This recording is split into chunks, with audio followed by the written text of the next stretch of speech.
Chandy Mansar actually മോസ്കോയിൽ പോയി അവിടെ നിന്നും ഇത്രി ഇവിടെ വത്തിക്കാൻ എത്തിയിരിക്കുകയാണ്. ചാണ്ടി മൻസാറിന്റെ കൂടെ തമിഴ്നാട്ടിൽ നിന്നുള്ള 2 മിനിസ്റ്റേഴ്സ് ഉണ്ട്. അതിന്റെ കാര്യം നിജോ പള്ളായച്ച് പറയും. തമിഴ്നാട് മൈനോറിറ്റി അഫയേഴ്സിന്റെ മന്ത്രി സാറും അതുപോലെ തന്നെ MLA DMK MLA എന്നിവ സാറും ഇവിടെ എത്തിച്ചേർന്നിട്ടുണ്ട്. തമിഴ്നാട്ടിന്റെ പ്രതിനിധീകരിച്ച് കോസ്റ്റൽ ഡയസസ് പ്രതിനിധിയായിട്ടാണ് ഞാൻ അവിടെ അഭിമുഖം ചെയ്യുന്നത്. ബാക്കി കാര്യങ്ങൾ ഇന്നലെ രാത്രിയില് ചാണ്ടി മൻസാറിന്റെ കൂടെ കുറച്ച് സമയം ചെലവഴിക്കാൻ ഞങ്ങൾ ഒന്നിച്ച് വത്തിക്കാൻ സ്കൂളിൽ പ്രാർത്ഥിക്കുകയും ചെയ്തു. ഇന്ന് അവരെല്ലാവരും കൂടി നമ്മുടെ ഉർബാനിയുടെ വൈസ് റെക്ടർ ഫാദർ ജോബിയുടെ കൂടെയും അതോടൊപ്പം തന്നെ നിജോ പണയച്ചിന്റെ കൂടെയാണ് ഇന്ന് വത്തിക്കാന്റെ പരിശുദ്ധ പിതാവ് ഫ്രാൻസിസ് മാർപ്പാപ്പയ്ക്ക് അന്തിമോപചാരം അർപ്പിക്കുവാനായിട്ട് വന്നത്. ഡിജോനെ ഇപ്പോൾ ചാണ്ടി മൻസാറിനോട് ചോദ്യങ്ങൾ ചോദിക്കാം. സാർ നമസ്കാരം. വത്തിക്കാനിൽ ഫ്രാൻസിസ് മാർപ്പാപ്പയെ ഭൗതിക ശരീരം നേരിട്ട് കണ്ടപ്പോൾ എന്താണ് നമ്മുടെ മലയാളികൾ പ്രേക്ഷകരോട് സാറിന് പറയാനുള്ളത്? തീർച്ചയായിട്ടും വല്ലാത്തൊരു വിഷമം എനിക്ക് മനസ്സിൽ വന്നു. കാരണം ഞങ്ങൾ അവസാനം കണ്ടതും പരിശുദ്ധ പിതാവിനെ ആ ബസിലിക്ക വെച്ച് തന്നെ പിതാവിന്റെ വാഴിക ചടങ്ങുമായി ബന്ധപ്പെട്ടാണ് അവസാനം ദൂരെ നിന്നാണെങ്കിലും ഒന്ന് കാണുവാൻ സാധിച്ചത്. അതേ വേദിയിൽ അദ്ദേഹത്തെ ഇങ്ങനെ കാണുമ്പോൾ ഒരു വിഷമമുണ്ട്. എങ്കിൽ പോലും അദ്ദേഹത്തിന്റെ ഒരു സന്ദേശം, അദ്ദേഹം മരിക്കുന്നതിന്റെ തലേദിവസം പോലും പറഞ്ഞ ലോകത്ത് സമാധാനം ഉണ്ടാകണമെന്നും ഗാസ ഉൾപ്പെടെയുള്ള സ്ഥലങ്ങളിൽ യുദ്ധം അവസാനിക്കണം. അപ്പം ജീവിതത്തിന്റെ അവസാന സന്ദേശമായി ലോകത്ത് മുഴുവൻ സാഹോദര്യം ഉണ്ടാകണം എന്നുള്ള വലിയ സന്ദേശം നൽകിയാണ് അദ്ദേഹം നമ്മളോട് വിട പറയുന്നത്. അപ്പൊ അങ്ങനെ ഒരു ജീവിതം സെലിബ്രേറ്റ് ചെയ്യപ്പെട്ട ഒരു ജീവിതമാണ്. കാരണം കണ്ട ഓരോ വ്യക്തിയോടും സ്നേഹത്തിന്റെ ഭാഷയിൽ, സംവേദനയുടെ ഭാഷയിൽ, കരുണയുടെ ഭാഷയിൽ.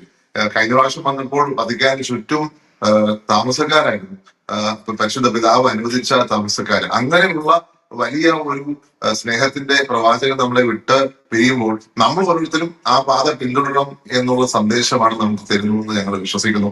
അദ്ദേഹം ചലനമറ്റാണ് അവിടെ ഉള്ളതെങ്കിൽ തന്റെ ആത്മീയമായി നമ്മളോട് സംസാരിക്കുന്നു എന്നാണ് ഞാൻ വിശ്വസിക്കുന്നത്. ഡിജോ, ഒരു കാര്യം സൂചിപ്പിക്കാനുള്ളത്, ചാണ്ടി മൻസാർ 3 പ്രാവശ്യം പരിശുദ്ധ പിതാവ് ഫ്രാൻസിസ് മാർപ്പാപ്പയെ കണ്ടിട്ടുണ്ട്. പ്രത്യേകിച്ച് കഴിഞ്ഞ വർഷം ഓഗസ്റ്റ് മാസമാണ് മതാന്തര സമ്മേളനത്തിന്റെ പ്രത്യേകമായ ഒരു സമ്മേളനം വത്തിക്കാന്റെ ചാണ്ടി മൻസാറിന്റെ നേതൃത്വത്തിൽ ഇവിടെ വിളിച്ചു കൂട്ടിയത്. അപ്പൊ അതേക്കുറിച്ചും ചാണ്ടി മൻസാറിന്റെ ഒരുപക്ഷെ നല്ല ഓർമ്മകൾ പങ്കുവെക്കാൻ ഉണ്ടായിരിക്കും. തീർച്ചയായിട്ടും 3 പ്രാവശ്യം ആണ് അതൊക്കെ കാണാൻ എനിക്ക് സാധിച്ചത്. ആദ്യം ഞാൻ കണ്ടത് 2020 ഫെബ്രുവരിയിലാണ്. അന്ന് ആദ്യമായിട്ട് ഞാൻ കാണുമ്പോൾ അദ്ദേഹം എന്നോട് പ്രാർത്ഥിക്കണമെന്നാണ് പറഞ്ഞത്. അപ്പൊ എനിക്കത് വലിയൊരു അത്ഭുതമായി തോന്നി. ഒരു പരിശുദ്ധ പിതാവ് നമ്മളോട് കാണുമ്പോൾ, നമ്മൾ സാധാരണക്കാരോട് പ്രാർത്ഥിക്കണം എന്ന് പറയുമ്പോൾ എന്താണ് എന്റെ പിന്നിലെ ചെയ്ത വികാരം. അപ്പോഴാണ് ഞാൻ ഓർത്തത് അദ്ദേഹം ആദ്യമായി പോപ്പായപ്പോഴും ലോകത്തോട് പറഞ്ഞ് എനിക്ക് വേണ്ടി പ്രാർത്ഥിക്കണം എന്നുള്ളതാണ്. അപ്പൊ ആ സന്ദേശം തന്നെയാണ് ജീവിതത്തിൽ മുഴുവൻ അദ്ദേഹം കൊണ്ടുപോയെന്ന് നമുക്ക് മനസ്സിലാക്കാൻ സാധിക്കും. 2ാമത്തെ പ്രാവശ്യം കാണുമ്പോൾ അദ്ദേഹം വലിയ ഒരു എന്താ പറയുക, ഞങ്ങളോട് സ്നേഹവും കരുതലും ഒക്കെ കാണിച്ച് 15 മിനിറ്റോളം ഞങ്ങളോട് ചെലവഴിച്ചു. അദ്ദേഹം വീൽ ചെയറിലാണ് വന്നതെങ്കിലും ഞങ്ങളെ കാണുവാനും ഞങ്ങളോട് സംസാരിക്കാൻ, പ്രത്യേകിച്ച് ശ്രീനാരായണ ഗുരുദേവൻ സ്ഥാപിച്ച സർവ്വ സമ്മേളനത്തിനെ കുറിച്ച് മനസ്സിലാക്കുവാനും അതിന്റെ 100ാം വർഷത്തിന്റെ സെലിബ്രേഷൻ ഇവിടെ വെച്ച് നടത്താൻ അനുമതി നൽകുകയും ചെയ്തു. അങ്ങനെ വലിയ സ്നേഹത്തിലാണ് അന്ന് പിരിഞ്ഞത്. അത് കഴിഞ്ഞ് നവംബർ 30 ഡിസംബർ 1 സർവ്വ സമ്മേളനത്തിന്റെ ഒരു സെലിബ്രേഷൻ ഇവിടെ നടത്തിയത്. അന്ന് അദ്ദേഹം നടന്നാണ് കയറി വന്നത്. നടന്നു കയറി വന്ന് 185 പേരെയും കണ്ടു. 185 പേരുടെ നിന്നും ഗിഫ്റ്റ് മേടിച്ചു, അവരോട് സ്നേഹം പങ്കുവച്ചു. അത് കഴിഞ്ഞ് കസേര താൻ ഇരുന്ന ഇടത്തു നിന്നും തിരിച്ച് ഞങ്ങളോടൊപ്പം ഓഡിയൻസിനോടൊപ്പം ഇരുന്ന്, സ്വാമിമാരോടൊപ്പം ഇരുന്ന് ഞങ്ങളെ മൊത്തം തമാശയൊക്കെ പറഞ്ഞ് നമ്മൾ എങ്ങനെയാണോ നമ്മളൊരു പിതാവിനോട് ഇടപെടുന്നു അതേ രീതിയിൽ ഞങ്ങളോട് സംസാരിക്കുവാനും ഞങ്ങളോട് താല്പര്യം എടുക്കുവാനും അദ്ദേഹം സമയം കണ്ടെത്തി.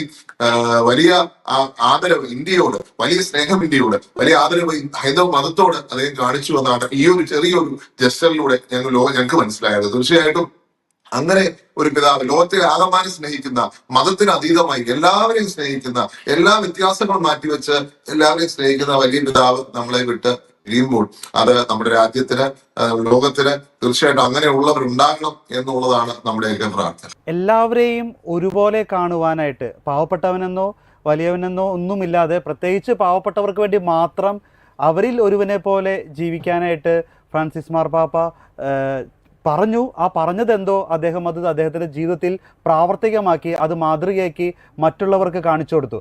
സാർ ഇപ്പോൾ ഫ്രാൻസിസ് മാർപ്പാപ്പയുടെ ഭൗതിക ശരീരം കണ്ടിരുന്നു. ആ സമയത്ത് മറ്റ് മാർപ്പാപ്പമാരിൽ നിന്ന് വ്യത്യസ്തമായിട്ട് താഴെയാണ് അത് കിടത്തിയിരിക്കുന്നത്. ഒരു ഉയർന്ന പീഠത്തിലാണ് പലപ്പോഴും എല്ലാ പ്രാവശ്യവും മാർപ്പാപ്പമാരുടെ ഭൗതിക ശരീരം കിടത്താറുള്ളത്. പക്ഷെ അദ്ദേഹത്തിൻ്റെ ആഗ്രഹാനുസരണം ആ ഒരൊറ്റ ശവമഞ്ചത്തിൽ താഴെ കിടത്തിയിരിക്കുന്നു. അത് കണ്ടപ്പോൾ സാറിന് എന്തെങ്കിലും അങ്ങനെ പ്രത്യേക തോന്നിയോ? അല്ല, തീർച്ചയായിട്ടും അദ്ദേഹത്തിന്റെ ഒരു കാഴ്ചപ്പാടാണ്. അദ്ദേഹം ഞാനൊരു സാധാരണക്കാരനായി ജനിച്ചു, സാധാരണക്കാരനായി ജീവിച്ചു, സാധാരണക്കാരനായി മരിച്ചു. ഇപ്പൊ മാർപ്പാപ്പ എന്നുള്ള രീതി ക്രിസ്തുവിന്റെ പ്രതിനിധിയായിട്ട് ജീവിക്കുമ്പോഴും ക്രിസ്തു എങ്ങനെ ജീവിച്ചു അതിന്റെ എക്സാക്ട് റിപ്ലിക്കയിൽ ജീവിക്കണം എന്ന് അദ്ദേഹം ആഗ്രഹിച്ചുകൊണ്ടാണ് ഇതൊക്കെ ചെയ്തിരിക്കുന്നത്. തീർച്ചയായിട്ടും ഞാനിത് പറയുമ്പോൾ, സാർ അത് പറയുമ്പോൾ എനിക്ക് തോന്നുന്നത് സാറിനത് കുറച്ചുകൂടി കൂടുതൽ കണക്ട് ചെയ്യാൻ പറ്റുന്നുണ്ട്. കാരണം സാറിൻ്റെ പിതാവിൻ്റെ ഉമ്മൻചാണ്ടി സാറിൻ്റെയൊക്കെ ഒരു സംസ്കാര സമയത്തും ഒരുപക്ഷെ മാധ്യമങ്ങളിലൂടെ എല്ലാം ചർച്ചയായത് ആ ഒരു പാവപ്പെട്ടവർക്ക് വേണ്ടി അല്ലെങ്കിൽ ഏതൊരു വ്യക്തിയെയും കരുതുന്നൊക്കെ ഒരു കാര്യമാണ്. സാറും അത് കണ്ടിട്ടാണ് വളർന്നു വന്നതും. അപ്പോൾ അങ്ങനെ ഒരു മനുഷ്യത്വപരമായിട്ട് അല്ലെങ്കിൽ പാർശ്വവൽക്കരിക്കപ്പെട്ടവർക്കൊക്കെ വേണ്ടി ജീവിതം മുഴുവൻ മാറ്റിവെച്ച ഓരോ ആത്മാവ്, അത് ആത്മാവ് വിശുദ്ധമായി തന്നെ കടന്നു പോകുമ്പോൾ സാറിന് പറയാൻ സാധിക്കുമ്പോഴും ഞങ്ങൾക്കത് കണക്ട് ചെയ്യാൻ അങ്ങനെ തോന്നുന്നുണ്ട്. അപ്പോൾ മറ്റൊരു കാര്യം ചോദിച്ചോട്ടെ സാറേ, മറ്റ് കേരളത്തിൽ നിന്ന് മറ്റ് മന്ത്രിമാരും MLA മാരും ആരൊക്കെയാണ് ഇപ്പോൾ റോമിൽ എത്തിയിരിക്കുന്നത്? ഇന്നലെ MK പ്രേമചന്ദ്രൻ MD വന്നിരുന്നു. ഇന്നിപ്പോൾ റോഷി അഗസ്റ്റിൻ ഉണ്ട് എന്നുള്ളതാണ് മനസ്സിലാക്കുന്നത്. വേറെ നേതാക്കന്മാരും എത്തുമെന്നാണ് പ്രതീക്ഷിക്കുന്നത്. ഇപ്പൊ നേരത്തെ സൂചിപ്പിച്ച പോലെ തമിഴ്നാട്ടിൽ നിന്ന് ഇനി എന്ന് പറഞ്ഞ MLA അദ്ദേഹം ഞങ്ങൾ സർവ്വ സമ്മേളനത്തിന് DMK പ്രതികരിച്ച് തമിഴ്നാടിനെ പ്രതികരിച്ച് സർവ്വ സമ്മേളനത്തിൽ വന്ന് പങ്കെടുത്ത വ്യക്തിയാണ്. അദ്ദേഹത്തിനോടൊപ്പം Shri SM Nasar Tamil Nadu minority affairs minister കൂടി തമിഴ്നാടിനെ പ്രതികരിച്ച് പ്രത്യേകിച്ച് തമിഴ്നാട് CM അയച്ചതിന്റെ പ്രകാരമായിട്ട് ഒരു ഡെലിഗേഷൻ ആയിട്ടാണ് അവരിവിടെ വന്നിരിക്കുന്നത്. പരിശുദ്ധ പിതാവിനോട് റെസ്പെക്റ്റിൽ അവര് വന്ന് അവരുടെ എല്ലാ ആചാരങ്ങളും അർപ്പിച്ച് നമ്മൾ ഒരുമിച്ചാണ് പരിശുദ്ധ പിതാവിന്റെ ഭൗതിക ശരീരം അവസാനമായി കാണുവാൻ കയറിയത്. വലിയ ഒരു എന്താ പറയാ ഒരു ദുഃഖം ഉണ്ടെങ്കിൽ പോലും അദ്ദേഹത്തിന്റെ ഒരു ജീവിതം ഇന്ന് ലോകത്തോട് വിളിച്ചു പറയുന്നത് സമാധാനം ഉണ്ടാകണം. ഓക്കെ സാറ്, എന്നാണ് ഇനി തിരിച്ച് സംസ്കാരം കഴിഞ്ഞ ഉടനെ തന്നെ തിരിച്ചു പോരുമോ, എങ്ങനെയാണ്?